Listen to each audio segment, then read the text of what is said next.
लोग कहते हैं कि मुंबई की बारिश सब कुछ धो देती है, पर मुझे ऐसा लग रहा है जैसे ये उस इंसान को डुबो रही है जो मैं कभी हुआ करती थी।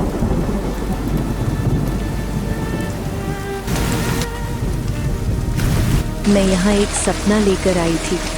मुझे नहीं पता था कि ये शहर कदम रखने की कीमत मेरी गरिमा से वसूलेगा। एक्सक्यूज मी, आप ठीक हैं?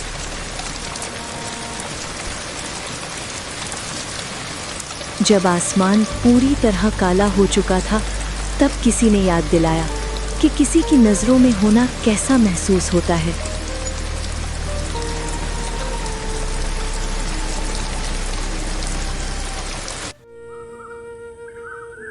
तब जिंदगी कितनी सीधी थी, जैसे खिड़की से आती वो धूप। न कोई सवाल था, न कोई फैसला लेना था, बस एक सुकून था जो अब एक सपना सा लगता है। मेरा घर, मेरी पूरी दुनिया। तब मुझे लगता था कि ये दीवारें मुझे बचा रही हैं। मुझे पता ही नहीं था कि बाहरी दुनिया कितनी बड़ी है और कितनी अकेली। उन दिनों खामोशी भी कितनी सुहानी लगती थी। मुझे लगा था मेरी जिंदगी बस यही है और मैं इसमें खुश थी। पापा की दुनिया अखबार के पन्नों और घर की खुशियों तक ही थी। उनके लिए प्यार का मतलब था मुझे सुरक्षित रखना। मम्मी के लिए प्यार का मतलब था गरम रोटियां और ढेर सारा घी। मुझे कभी एहसास ही नहीं हुआ कि इन रोटियों की खुशबू में मेरी अपनी पसंद कहीं खो गई है। माँ की गोद में वो सुकून था जो दुनिया की किसी भी आज़ादी में नहीं मिला, पर शायद वही सुकून मेरी सबसे बड़ी कमजोरी बन गया।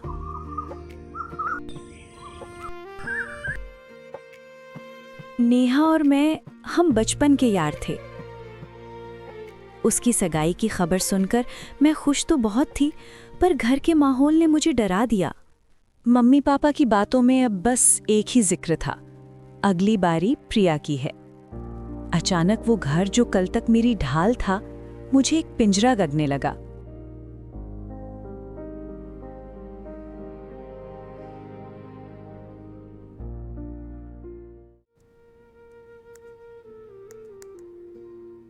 और ठीक उसी पल राहुल का मैसेज आया। उसने वो देख लिया जो मेरे माँ बाप नहीं देख पाए।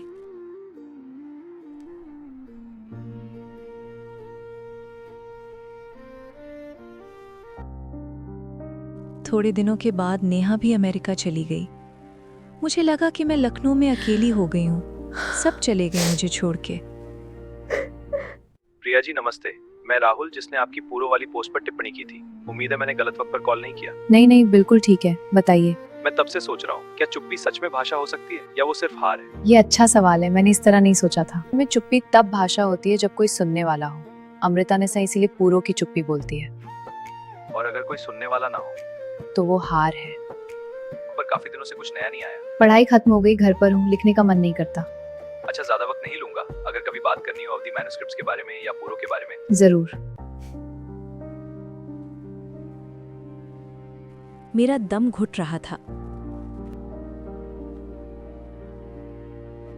अगर कुछ भी कर सकती डिग्री के बाद क्या करती? लिखते, बस लिखती। शायद पढ़ाती लिटरेचर, पर पहले लिखती।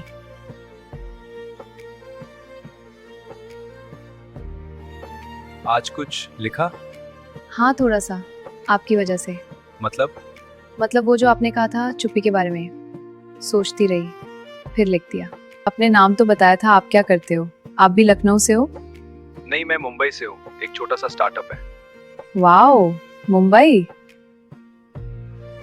सलमान खान के घर के पास तो नहीं? वैसे ज्यादा दूर नहीं है उसका घर। रियली? वो पोस्ट जो आपने लिखी थी अमृता और साहिर के बारे में, उसमें आपने लिखा था कि दोनों ने एक दूसरे को लिखा पर कभी एक साथ नहीं थे। वो उनकी लेटर्स से आया। साहिर के लेटर्स में एक जगह लिखा है, मैं तुम्हारे पास हूँ जब भी मैं लिखता हूँ। वो आवाज, उसमें एक अजीब सा खिंचाव था, जैसे कोई मुझे पहली बार वाकई सुन रहा हो। कॉल कब घंटों की बातचीत में बदल गई मुझे पता ही नहीं चला। राहुल ने मुझे वो एहसास दिलाया जो मुझे लखनऊ की इन गलियों में कभी नहीं मिला था। आज़ादी।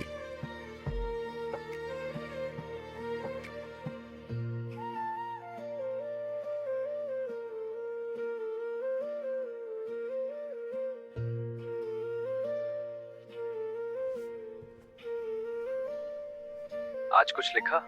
हाँ, थोड़ा सा, आपकी वजह से। मतलब? वही जो आप समझ रहे हैं। और एक दिन नेहा का कॉल आया और मैं टूट गई। प्रिया, तू सोच भी नहीं सकती मैं यहाँ किस कैद में हूँ। लखनऊ में हम साथ में कितनी आजादी से घूमते थे। यहाँ ये लोग मुझे अपनी मर्जी का एक कपड़ा तक नहीं पहनने देते। बाहर से सब चमक धमक है पर अंदर से मैं मर रही हूँ। नेहा, ये तू क्या कह रही है? तू तो कॉलेज की सबसे बोल्ड लड़की थी। ये क्या हाल बना लिया तूने? क्या तेरे ससुराल में तुझे परेशान कर रहे हैं? प्रिया, मेरी एक बात गांठ बांध ले। मम्मी पापा जिसे भी चुने, चाहे वो इंडिया हो या कहीं और, तू हाँ मत कहना। नेहा, तू क्या बोल रही है? मैं मम्मी पापा को कैसे धोखा दे सकती हूँ? वो तो बस मेरा भला चाहते हैं। मेरा भला भी तो यही सोचकर किया गया था ना। आज देख मेरी हालत क्या है। नेहा, मैं समझ रही हूँ, पर मैं तुझे वहां अकेला कैसे छोड़ दूं? तू तो मेरी सबसे अच्छी दोस्त है। मैं यहाँ चुपचाप बैठकर ये सब नहीं देख सकती। मैं बस ये कह रही हूँ कि अपनी मर्जी मत खोना, वरना मेरी तरह एक दिन तू फिर फोन पर रोया करेगी। अगर वो जबरदस्ती करे तो कोई और रास्ता निकाल ले, भाग जा, पर उनकी पसंद की भेंट मत चढ़ना। नेहा की सिचुएशन ने मुझे तड़पा दिया था। हाँ, काफी टाइम से, पर अब रोज भारी लगता है। तुम जो फील कर रही हो वो गलत नहीं है। शर्मा जी का लड़का बहुत अच्छा है प्रिया, रिश्ता पक्का करो। मैं उन्हें जानती भी नहीं माँ। जानती थी किसी को? शादी के बाद सब ठीक हो जाता है। और अगर नहीं हुआ?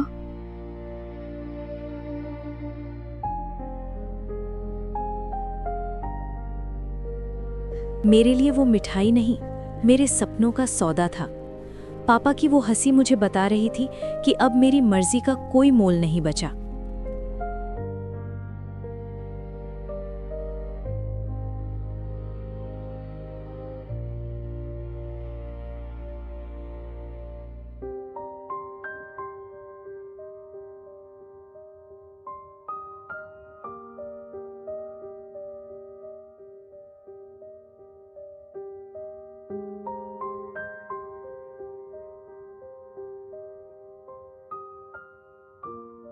एक तरफ नेहा का डर था और दूसरी तरफ राहुल का वो वादा।